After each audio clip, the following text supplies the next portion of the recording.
So you were in high school. You did well on the ACTs, but luckily, the SATs had come first. The SATs came first, so I'd made the decision to stick with community college, and the teacher there suggested I go to Juilliard, and I got in. It's a big suggestion. It's a big suggestion, and I really didn't think it was gonna happen. I mean, I really didn't think I was gonna get in. You know, I still at that point didn't. You know, that's a tough school to get into, and I just didn't know what my chances were. So it was kind of a whim that I auditioned at all, but I got in. And in your time at Juilliard, what were your challenges of not only living in the city, having come from Texas and being in New York for the first time? Yeah. What were the challenges of the city, and what were the challenges of now going to a conservatory for your dream and your passion, but in a very different environment? Well, when I first came to New York as a tourist, it was with that community college group on like a class trip or whatever, but for the purpose of seeing theater, and we saw 13 shows in 10 days. Oh my! It was amazing, gosh. and it was. I felt the minute I stepped off the plane, I knew that I needed to be here, and I knew that this was where I needed to live, and I've always felt that. Even on rainy days like this, it's like where I want to be, and it's where I want to live, and so moving to New York was not scary. It was not intimidating. I knew what to do. I knew how to live here. It was second nature. Living here was second nature from the very beginning, and going to school at Juilliard and doing, you know, quite literally 12-hour days of acting classes and rehearsals. It was, you know, everything. It was everything I wanted. Maybe I didn't even realize how much I wanted it, and I loved every minute of it. I mean, of course, it was very rigorous, at times very frustrating. It's very, you know, they push you to be the best you can be, and that is sometimes hard. It's a hard pill to swallow, but I loved it. I loved every minute of it. So what did you have to tell yourself to keep pushing yourself to continue the hard work and to continue the program in those tough times? It was. I knew that they knew better. You know, anytime I would get frustrated, I just trusted. I just had to trust them, and also trust my own barometer, and because, you know, like any conservatory training is any kind of acting, anything in show business is relative, and it's subjective. So, like, you know, you can't really compare yourself to other people, and you can't really believe everything everybody says, because it's a business of subjectivity. It's whether or not, you know, whether or not I like something doesn't mean that it's right or wrong. And if you and I were to disagree about something, there's no way to put a yes or no on anything. So, you know, you have 5 teachers, and they all say different things, and you can't use their advice on everything individually, so you pick and choose. And once you sort of like realize that, I think like that was a lesson I learned at Juilliard. Like, these are all amazing tools, and I can't use them all the time, but I can pick and choose from these brilliant teachers that I've had. And when I come across great parts, or when I'm playing great roles, or working on great material, I have all of these great teachers' words in my head to draw from. Do you feel like you take those lessons into your career now? Yeah. Into your professional career, in terms of, you know, dealing with criticism, or, you know, what other people are having to say about your work? Well, I definitely gained confidence, and school really taught me how, you know, even though acting is something that some people just can do, you know, you can accidentally be brilliant without having any training, and I believe that, and I've worked with actors that had no training who were brilliant.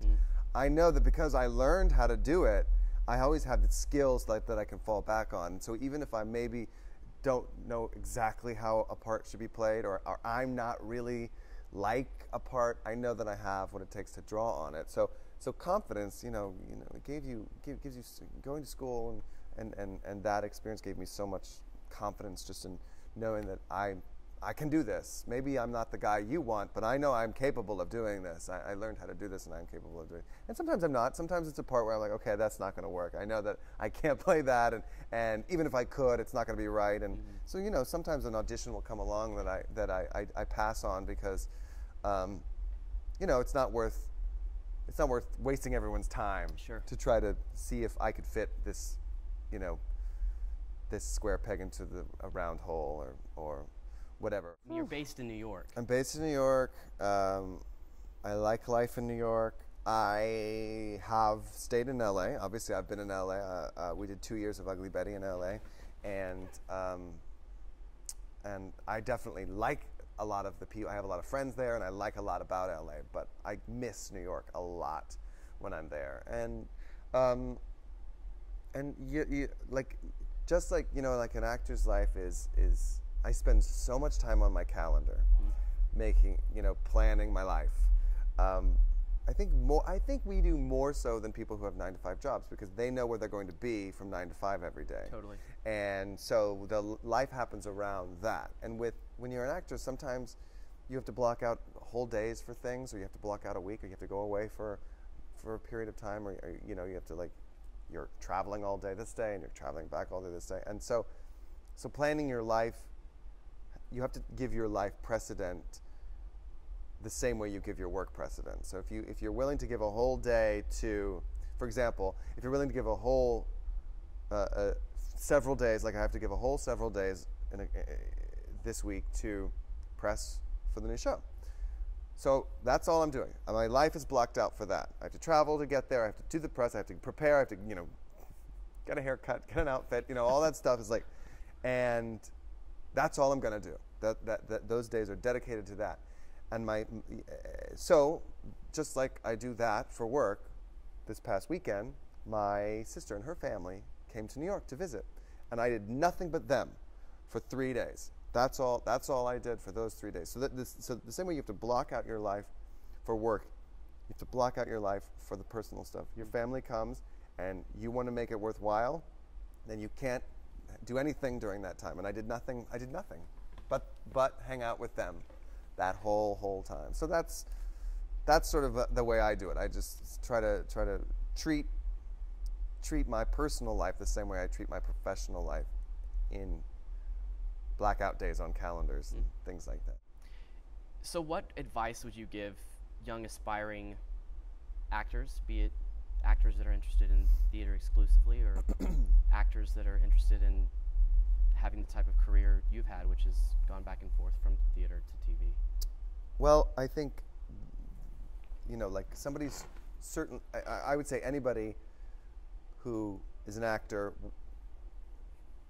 probably wants more out of their career. Any actor of any caliber. And while there are certainly points in a career where it makes sense to say no to things, I think you should never say no to things.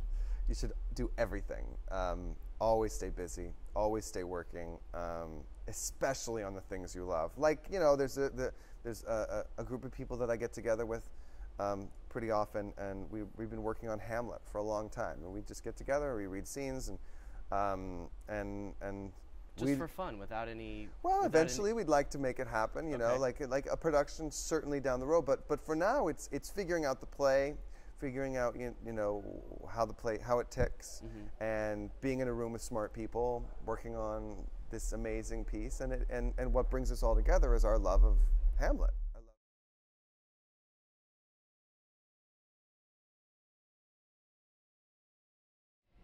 But it was also based on this kind of character that would get me out on stage. That is much more balls to the wall, headlights on high beam, loves being on, she lives to be on stage, which is, I think, my fear of becoming that person, that real life happens on stage and then actual life off stage becomes the illusion, like unreality part, but then life on stage becomes real and vibrant and alive, and then you kind of turn off stage.